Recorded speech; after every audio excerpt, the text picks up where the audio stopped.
Rasululloh sollallohu alayhi vasallam aytgan ekanlar, mo'min kishiga og'iz ochadigan vaqtda bitta tilagi bor degan ekanlar, qaytarilmaydigan. Har kuni iftor vaqtida shu gapni eslang. Har kuni iftor vaqtida siz og'iz ochadigan paytingizda sizni bitta ijobat bo'ladigan duoingiz bor. Albatta yo ayolingizda yoki farzandingizda yoki ota-onangizda yoki qo'shningiz yoki do'stingizda albatta o'sha duo bilan duo qilib qo'ying.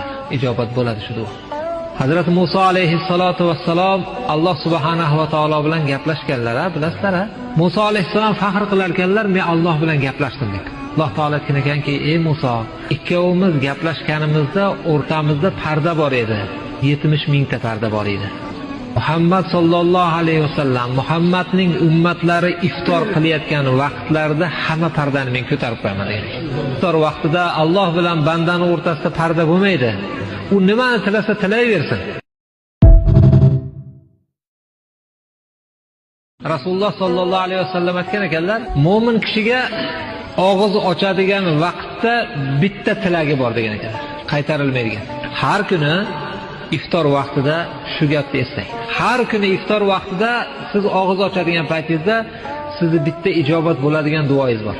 Albatta yo ayolingizda yoki farzandingizda yoki ota-onangizda yoki qo'shningiz yoki do'stingizda albatta o'sha duo bilan duo qilib qo'ying. Ijobat bo'ladi shu duo. Hazrat Musa alayhissalatu vassalom Alloh subhanahu va taolo bilan gaplashganlar, bilasizlar? Musa alayhissalom faxr qilar ekanlar, men Alloh bilan gaplashdim deb. Alloh taolo aytgan ekanki, ey Musa, ikkovimiz gaplashganimizda o'rtamizda parda bor edi. 70 mingta parda bor edi. Muhammad sallallohu alayhi vasallam Muhammadning ummatlari iftor qilayotgan vaqtlarda hamma pardani men ko'tarib qo'yaman degan. Iftor vaqtida Alloh bilan bandani o'rtasida parda bo'lmaydi.